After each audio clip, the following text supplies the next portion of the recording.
Gratidão que nós temos no coração transborda nessa manhã, por estarmos aqui com os irmãos e, sobretudo, na certeza de que o Senhor está aqui entre nós. Graças a Deus. Se não fosse essa presença, irmãos, essa seria uma reunião bastante comum, bastante ordinária, mas não é. É um privilégio, talvez um dos maiores que um ser humano possa ter na face da terra. E nós não podemos nos esquecer nisso nessa manhã. Amém? Vamos abrir, irmãos, na carta de Paulo aos Romanos, no capítulo 5, versículo 6.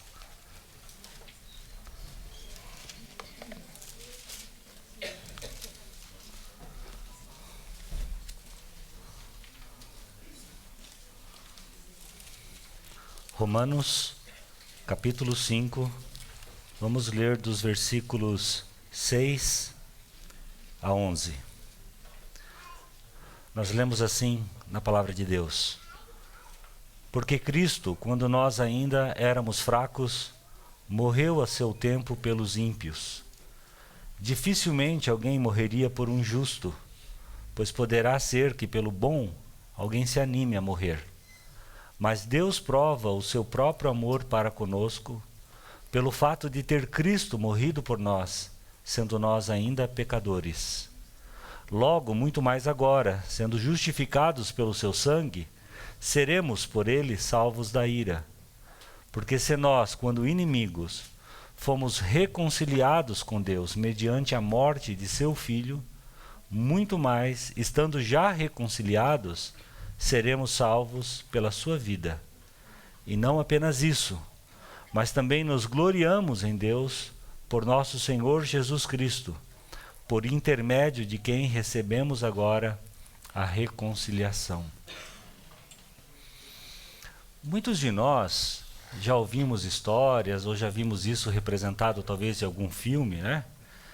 Onde nós temos um campo de batalha em que um grupo de homens está ensopado de lama, né, dentro de alguma trincheira, e de repente, né, o inimigo lança uma granada perto daquele batalhão que está ali, e um dos soldados, né, muito instintivamente, muito de pronto, se joga por sobre aquela granada para salvar a vida dos companheiros, né, e assim então ele se sacrifica para salvar os seus companheiros.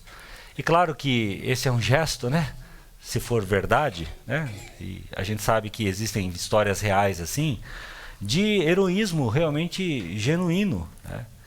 Mas, apesar do soldado ter se sacrificado ali para salvar a vida de seus companheiros, o que acontece muitas vezes é que ele só adiou a morte daqueles companheiros, né? Porque a morte deles será inevitável e ninguém vai sair vivo dali. É mais ou menos com base nessa ideia que Paulo contempla o significado da morte de Jesus, onde ele diz aqui no versículo 7, dificilmente alguém morreria por um justo, pois poderá ser que pelo bom alguém se anime a morrer. Agora, nós já podemos ter ouvido histórias, né, de soldados que se jogaram sobre granadas para salvar a vida dos seus companheiros, mas uma história que talvez nós nunca tenhamos ouvido, né, é de um soldado que sai de sua trincheira, corre atravessando o campo de batalha inteirinho para se jogar em cima de uma granada que está lá do outro lado para salvar a vida dos seus inimigos. Isso seria impossível de ver. Mas nós lemos no versículo 8 que Deus prova o seu amor para conosco pelo fato de ter Cristo morrido por nós, sendo nós ainda pecadores. Ou seja, né, nós simplesmente não estamos dispostos a dar a vida pelos nossos inimigos. Mas é justamente esse o ponto de contraste que nós temos aqui nesse texto, né? Porque é exatamente isso que Jesus fez na cruz por nós. Ele deu a sua vida pelos seus inimigos. Agora, antes de nós falarmos um pouco mais sobre esse texto do Romanos 5, nós temos que entender, irmãos, que esse texto está fazendo uma reflexão sobre o significado de eventos que foram narrados para nós lá nos evangelhos. E nós temos lá então os eventos descritos minuciosamente para nós. Perdão. E lá, nas Escrituras, né, nós vemos que para Deus, é importante se revelar nos eventos, e de fato Deus faz isso, né? Deus se revela em eventos, em acontecimentos, mas isso só é perfeitamente compreendido na interpretação daquele evento, quando o evento é reconsiderado, né? E nessa consideração, nessa interpretação dos eventos, é que nós percebemos que revelação de Deus estava ocorrendo naquele evento. É por isso, então, que depois dos evangelhos, onde nós temos as narrativas, nós vamos ter as epístolas. Porque nas epístolas nós vamos ver, muitas vezes, a interpretação dos eventos que estão lá nos evangelhos, né? Então, antes da gente continuar a interpretação, né, que nós temos aqui em Romanos 5 sobre os eventos da cruz, que estão lá nos evangelhos, eu acho interessante a gente imaginar por alguns instantes a compreensão, a interpretação de eventos que as pessoas poderiam ter tido ali, presenciando, né, testemunhando presencialmente o evento da cruz. Então, imagine por um instante que você tivesse com aquela multidão no Gólgota, que você tivesse tido essa oportunidade de participar e testemunhar aquilo. Você está fora da cidade de Jerusalém, está assistindo então 3 homens sendo executados pelo método de execução romana, né, que é a crucificação. Então imagine que fosse do seu conhecimento que 2 daqueles homens são ladrões, né, então está bem evidente, né, e o terceiro com aquele título, né, Rei dos Judeus sobre a sua cabeça, está ali porque foi condenado por blasfêmia e por insurreição. Tá? Então imagine que, de repente, você que conhece bem o Antigo Testamento, talvez tenha até estudado mais cuidadosamente Isaías 53, e tivesse uma profundidade bíblica, né, sobre o servo sofredor, ou tivesse memorizado o Salmo 22, né? De repente você começa a perceber a estranha conexão que existe entre o que você está vendo ali e esses textos maravilhosos da palavra de Deus. E aí você se dá conta que o que você está percebendo, que aquilo que está se desenrolando diante dos seus olhos, é na verdade o maior evento cósmico, digamos assim, né, mais importante da história do universo. Mas considere também as outras pessoas que estão ali envolvidas nisso. Por exemplo, quando a gente olha para Caifás, você vê que lá em João 11, versículo 50, ele mesmo disse que talvez fosse bom que um homem morresse pelo bem da nação. Então eu imagino que se ele estivesse lá, né, na cena da cruz, ele poderia ter olhado para Jesus e ficado satisfeito, dizendo, ufa, chega desse encrenqueiro, né? Chega de nós corrermos riscos aqui com o governo romano. Chega desse papo de um novo reino, dessa coisa toda, né? Adeus, Senhor Jesus, Senhor aqui com letra minúscula, né? Que bom que nós estamos livres desse problema. E aí nós temos a figura de Pôncio Pilatos, que todos nós conhecemos muito bem, né? Porque para ele, né, depois de ter interrogado o Senhor, ele disse que não encontrava culpa alguma naquele homem. E aí com a consciência pesada, né, ele pensa primeiro que se ele permitisse que eles espancassem Jesus, né, dessem chibatadas e fizessem todo aquele processo de tortura física, talvez a sede por sangue da multidão fosse apaziguada. Mas não foi. Então ele veio com aquela estratégia que todos nós lembramos, de oferecer Barrabás no lugar de Jesus, mas, para a frustração dele, o povo escolhe Barrabás. E aí então ele cede finalmente à opinião pública e permite que, né, que com o objetivo de apaziguar a multidão, eles então crucifiquem Jesus. Agora, vejam que ironia, né, irmãos? Que tanto do ponto de vista de Caifás, como do ponto de vista de Pôncio Pilatos, a morte de Jesus representava um sacrifício. Caifás, é bom que o homem morra pela nação.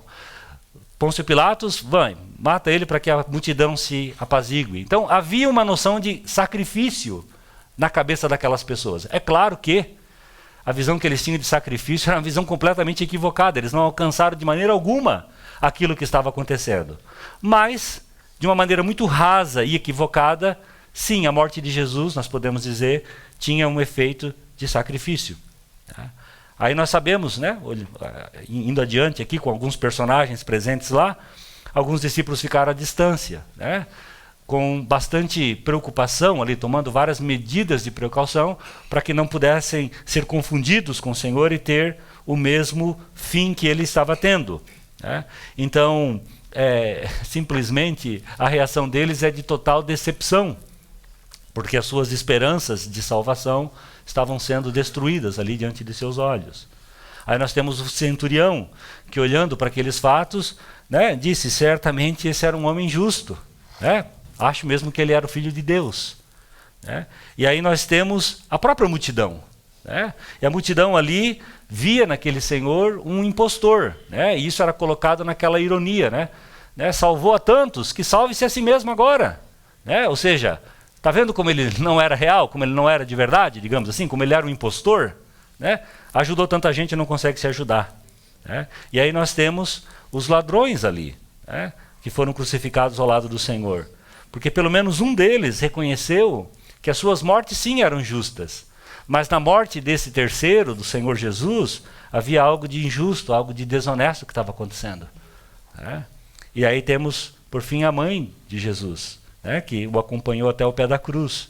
Talvez ela tenha olhado ali para o seu filho, né, na cruz, e tenha se lembrado daquelas palavras que Simeão citou na consagração, lá na apresentação do Senhor no templo, em Lucas 2, quando ele disse assim, também uma espada traspassará a tua própria alma. E Maria sentiu toda a intensidade dessa espada ali naquela tarde. Então veja, queridos, que a despeito de todos esses diferentes pontos de vistas, né, diferentes compreensões acerca dos eventos da cruz, qual é a interpretação dos apóstolos? Qual é a interpretação que nós vemos então nas epístolas acerca da morte de Jesus? Nós poderíamos perguntar, qual é a revelação contida naqueles eventos que aconteceram lá no Gólgota? E esse trecho de Romanos 5 que nós acabamos de ler é uma dessas interpretações que nós temos no Novo Testamento acerca da morte do Senhor Jesus. E aqui, muito claramente, Paulo vê a morte de Jesus não apenas como uma execução trágica e injusta, né, de um homem inocente, mas ele também vê salvação, né? No derramamento do sangue desse homem está a nossa justificação, né? Essa morte naquele lugar, né, é uma morte vicária, o que significa que ela é oferecida como substituta de outras mortes. Há um teólogo alemão famoso, né, que diz que uma das palavras mais importantes, né, no Novo Testamento é uma partícula em grego que significa em nome de, né?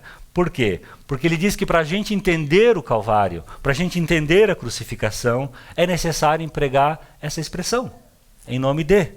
O que quer dizer que aquilo que estava acontecendo lá não era em favor de Jesus, né, mas era em favor de outros, em favor de mim, em favor de você. Então, né, entrando mais ao texto aqui, nos versículos 8 e 9, nós podemos fazer a pergunta, sim, justificados, sim, salvos, mas salvos do quê?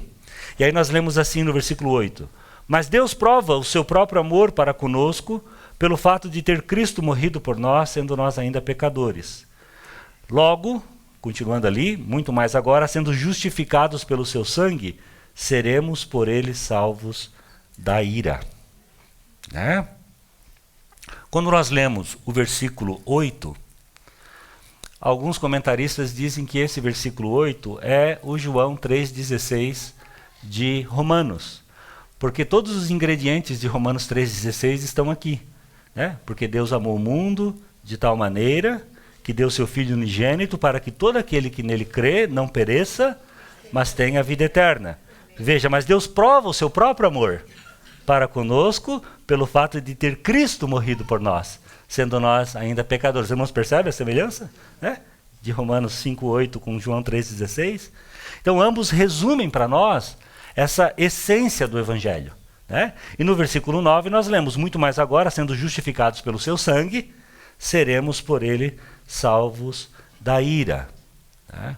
E aqui nós podemos ler assim, Jesus morreu na cruz para que nós não morrêssemos. Né? Mas não é estranho que eu e você ainda vamos morrer? Então alguém pode fazer esse tipo de questionamento. Tá? Como é que ele pode morrer por nós e nós ainda continuar morrendo.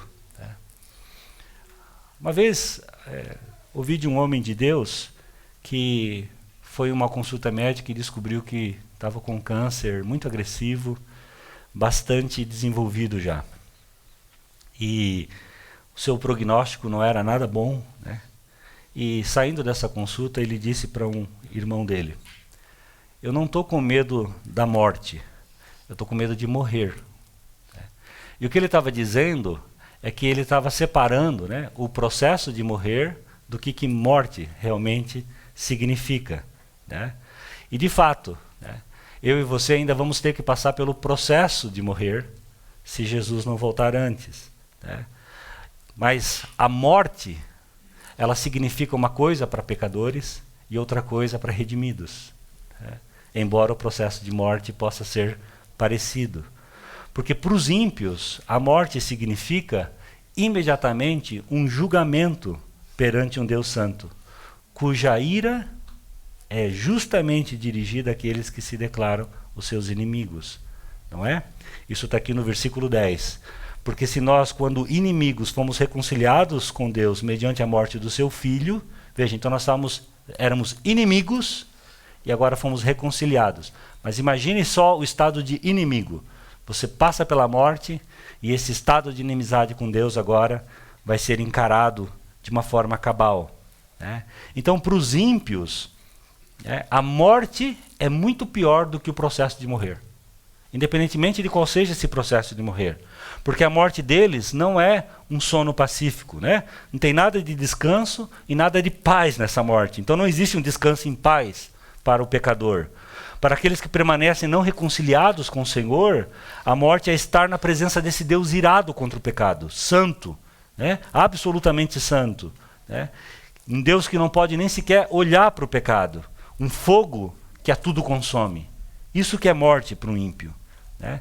E é sobre isso que esse texto está falando aqui, quando diz que Cristo morreu por nós, morreu no nosso lugar, para que essa morte a gente não precisa experimentar. Ele morreu para a nossa justificação e por meio do seu sangue nós somos salvos do quê? Da ira de Deus. Então nós podemos passar pelo processo de morrer, mas a morte perdeu seu aguilhão contra nós. E ao invés dela nos colocar na sala de julgamento, ela nos abre o portão da glória para uma eternidade de maravilhas e delícias na presença de Deus. Agora é impressionante, irmãos, o número de cristãos que fala de salvação sem saber ao certo do que nós estamos sendo salvos, né? E ficam chocados quando ouvem que nós somos salvos do próprio Deus, né? E, o quê? Eles dizem, mas eu pensava que era Deus que salvava. Sim, Deus é quem nos salva, mas Deus nos salva de si mesmo, né? Foi a ideia de Deus enviar o seu Filho como nosso substituto e com isso oferecer um caminho para a nossa reconciliação com Ele. E o que Deus disse foi: eu vou aceitar o sangue do meu filho no lugar do teu. E a medida completa da ira divina, então, foi derramada sobre Jesus, sobre aquela crucificação. Pare para pensar nisso, irmãos. Milhares de pessoas morreram crucificadas naqueles dias. Mas só um recebeu a inteira medida da ira de Deus. Só um recebeu toda a ira de Deus sobre si. Enquanto nós éramos pecadores, Deus tomou sobre si essa ira. E esse é o gesto pelo qual Deus prova o seu amor para conosco. Cristo morreu por nós, sendo nós ainda pecadores. Então nós não podemos deixar de observar aqui a natureza desse amor, não é mesmo? Porque é um amor colocado de uma forma tão tremenda para nós. É um amor que se exalta, que se revela pelo objeto que ama. Porque ele está amando não algo amável, mas está amando o quê? Pecadores.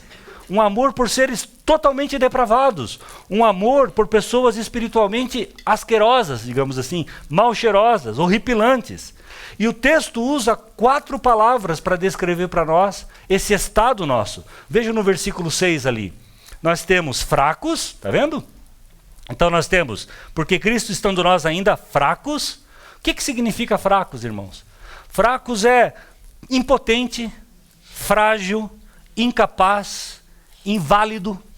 certo? Então, a primeira coisa que o texto estabelece sobre o nosso estado é que nós estamos em completa ruína e em completa incapacidade de fazer qualquer coisa a nosso próprio favor. Nós não podemos nos ajudar. Nós não podemos fazer nada para nos tirar dessa situação, certo? E depois que essa palavra é colocada, né, você é impotente. Aí vem então, de uma maneira mais detalhada, o problema que temos na nossa relação com Deus.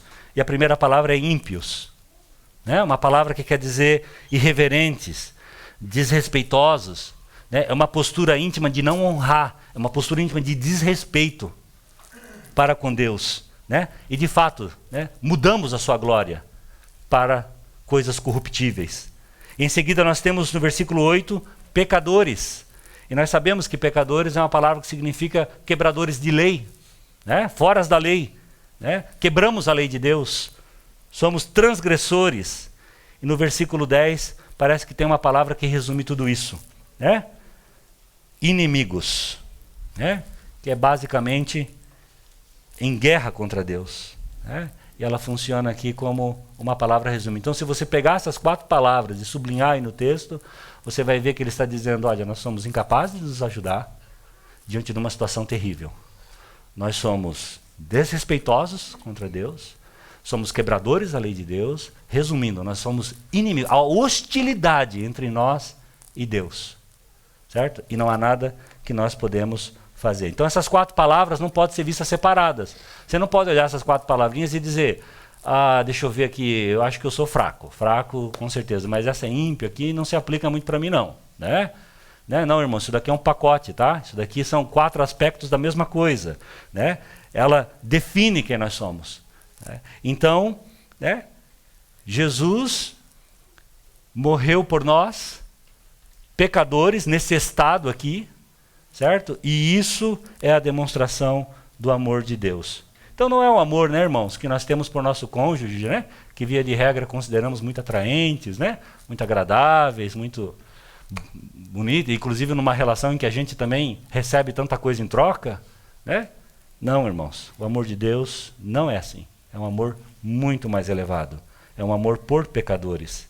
Então Paulo continua dizendo assim, ali no versículo 9, né, que já lemos, porque se nós, quando inimigos, fomos reconciliados com Deus, mediante a morte de seu Filho, muito mais, estando já reconciliados, seremos salvos pela sua vida. E não apenas isso, mas também nos gloriamos em Deus, por nosso Senhor Jesus Cristo, por intermédio de quem recebemos agora a reconciliação. No começo desse capítulo aqui, no versículo 1, ali, do capítulo 5, né, versículo 1, nós vemos ali uma das consequências da nossa justificação. E diz, né, como todos nós lembramos, que sendo justificados, pois, mediante a fé, temos paz com Deus. Paz. Que presente maravilhoso, irmãos. Paz com Deus. Quando nós ainda éramos seus inimigos, nós fomos reconciliados e por causa dessa reconciliação, agora existe paz. Mas alguém pode dizer, poxa, mas eu nem sabia que a gente estava em guerra, né? Mas nós sabemos muito bem que essa guerra é real. Né? E a única maneira de remover esse distanciamento, esse abismo entre nós e Deus, essa hostilidade mútua, inclusive, né, é que seja feita uma oferta para que lhe seja agradável. E a cruz tem a ver então com essa oferta, tem a ver com essa substituição. E por mais arcaico que isso possa parecer, tem a ver com satisfação também. Tem a ver com o fato de Deus exigir um sacrifício para satisfazer a sua justiça. E esse sacrifício foi oferecido na cruz naquele dia. E o mais maravilhoso, meus irmãos, sobre isso, é que quando Cristo, como nosso sumo sacerdote, ofereceu-se também como a oferta, né? Como holocausto, né? Como um sacrifício perfeito, um sacrifício final, que nunca precisaria ser repetido, o pai olhou para o filho e disse, sim, está perfeito, eu aceito isso. Isso cumpre o que tem que ser cumprido. Está consumado de fato. E se tudo isso é verdade para nós que estamos aqui nessa manhã, e eu espero que seja, irmãos, se já fomos reconciliados, então nós lemos no versículo 10, muito mais agora, nós seremos salvos pela sua vida. Então veja que o texto fala dessa salvação em 3 tempos, não é? Nós temos esse salvo no passado, salvo no presente e salvo no futuro, né? Fomos salvos da condenação do pecado, salvos da pena do pecado. Isso tem a ver com justificação. Estamos sendo salvos do poder do pecado. Isso tem a ver com santificação. E seremos salvos da presença do pecado. E isso tem a ver com glorificação. Então o que a palavra de Deus está afirmando aqui, irmãos, é que uma vez justificados, nós desfrutamos agora, no tempo presente, agora, hoje de manhã aqui, quase 10h30, nós desfrutamos agora de uma segurança quanto ao futuro, quanto à eternidade, a segurança da salvação da ira de Deus. E essa segurança está onde, irmãos? Muito mais agora seremos salvos pela sua vida. Pela sua vida. E não apenas isso, mas também nos gloriamos em Deus, por nosso Senhor Jesus Cristo, por intermédio de quem recebemos agora a reconciliação. Ô morte reconciliadora. Veja, irmãos, que nós não estamos aqui diante de uma informação, né? Está aqui uma informação para o seu conhecimento, né? Nós também não estamos aqui diante de um conceito, né?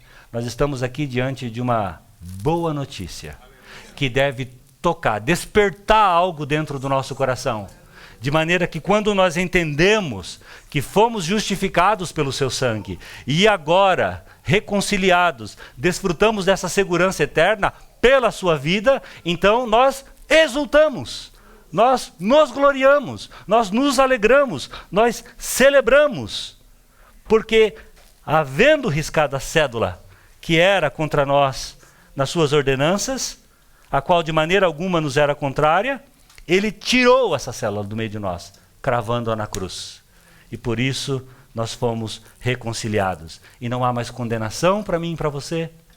Nós estamos em paz com Deus, porque Ele tomou completamente o cálice da ira de Deus. Isso significa, irmãos, que não sobrou uma gotinha para mim e para você. Uma gotinha, porque aqueles que estão em Cristo não têm mais condenação.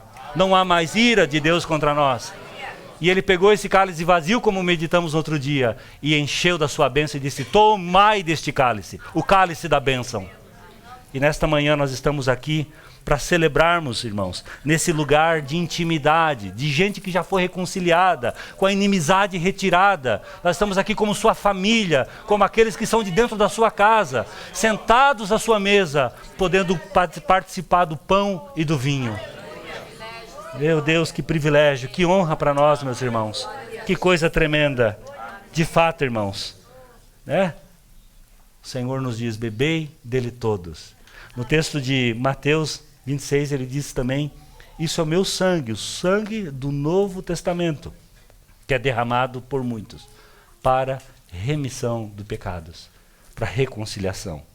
Então, irmãos, que privilégio é podermos estar aqui e nos gloriar em Deus, como diz o versículo aqui, versículo 10.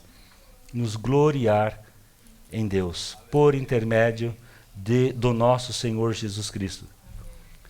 Vou ler o texto aqui. Não apenas isso, mas também nos gloriamos em Deus, por nosso Senhor Jesus Cristo, por intermédio de quem recebemos agora a reconciliação. Nós recebemos a reconciliação. Os irmãos percebem como nós estamos na voz passiva aqui? Não é algo que nós fizemos. Nós não nos reconciliamos a nós mesmos, nós não participamos disso, nós nem queríamos ser reconciliados, não é mesmo?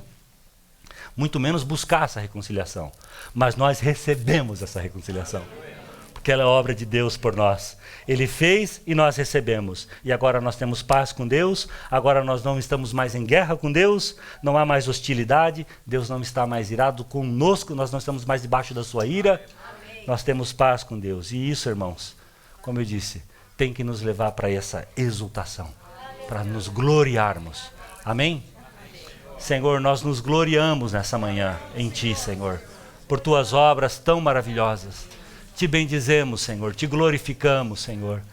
Ó, Senhor, que amor elevado, que amor sublime, que amor tremendo, Senhor. Amor por pecadores, amor por mim e por meus irmãos. Senhor, nós Te louvamos nessa manhã. E obrigado, Senhor, porque nós sabemos que foi a tua morte que retirou a inimizade. Foi a tua morte, Senhor, que nos reconciliou, que fez ponte entre nós e o nosso Criador. Oh, Senhor, é nisso que nós exultamos nessa manhã, por esta reconciliação que recebemos por intermédio de Jesus Cristo, nosso Salvador, nosso amado, aquele, Senhor, que nos deu vida, estando nós mortos em delitos e pecados. Pai, recebe o nosso louvor nessa manhã, recebe a nossa adoração nessa manhã, porque Tu és digno, Senhor, digno, digno, digno, Senhor. Por isso recebe o nosso louvor. Nós clamamos, oramos em nome de Jesus.